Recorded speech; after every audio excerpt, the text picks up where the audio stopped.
माँ और बेटों का अजीब सा मुकदमा केस, जिसे सुनकर जज साहब समेत सब रोने लगे। न्यायालय में एक मुकदमा आया जिसने सभी को झकझोर कर रख दिया। अदालतों में प्रॉपर्टी विवाद व अन्य पारिवारिक विवाद के केस आते ही रहते हैं, मगर ये मामला बहुत ही अलग था।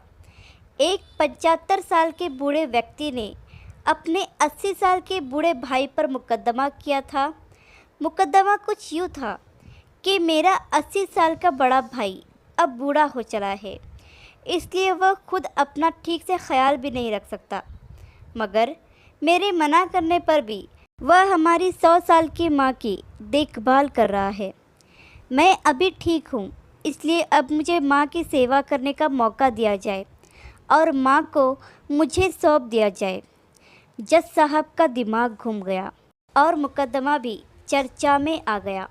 जज साहब ने दोनों भाइयों को समझाने की कोशिश की कि आप लोग 15-15 दिन अपनी माँ को रख लो, मगर कोई भी ठस से मस नहीं हुआ। बड़े भाई का कहना था कि मैं अपने स्वर्ग को खुद से दूर नहीं होने दूंगा। अगर माँ कह दे कि उसको मेरे पास कोई परेशानी है या मैं उसकी देखभाल ठीक से नहीं करता, तो अवश्य छोटे भाई को दे दो। छोटा भाई कहता कि पिछले 40 साल से अकेले ये ही सेवा किए जा रहा है, आखिर मैं अपना कर्तव्य कब पूरा करूँगा। परेशान जज साहब ने सभी प्रयास कर लिए, मगर कोई हल नहीं निकला।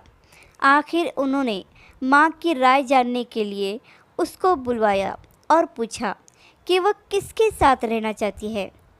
माँ कुल 30 किलो की बेहद कमज़ोर सी औरत थी और बड़ी मुश्किल से व्हील चेयर पर आई थी। उसने दुखी दिल से कहा कि मेरे लिए मेरी दोनों संतान बराबर है। मैं किसी एक के पक्ष में फ़ैसला सुनाकर दूसरे का दिल नहीं दुखा सकती। आप जज साहब हैं, निर्णय करना आपका काम है। जो आपका निर्णय होगा मैं उसको ही मान लूँगी। आखिर जज साहब ने भारी मन से निर्णय दिया कि यह अदालत छोटे भाई की भावनाओं से सहमत है कि बड़ा भाई वाकई बूढ़ा और कमज़ोर है। ऐसे में माँ की सेवा की जिम्मेदारी छोटे भाई को दे दी जाती है। फैसला सुनकर बड़ा भाई ज़ोर ज़ोर से रोने लगा कि इस बुढ़ापे ने मेरे स्वर्ग को मुझसे छीन लिया। अदालत में मौजूद जज साहब समेत सभी लोग रोने लगे। कहने का तात्पर्य यह है कि अगर भाई बहनों में वाद विवाद हो तो इस स्तर का हो। ये क्या बात है कि माँ तेरी है कि लड़ाई हो और पता चले कि माता पिता ओल्ड एज होम में रह रहे हैं।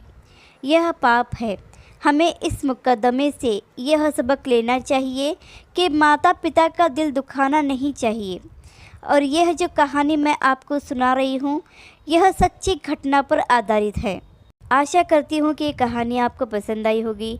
इस कहानी पर आपकी क्या राय है हमें कमेंट करके ज़रूर बताइए। कहानी पसंद आई हो तो लाइक और शेयर करना बिल्कुल भी ना भूलिए। चैनल पर नए हो तो चैनल को सब्सक्राइब ज़रूर कीजिए।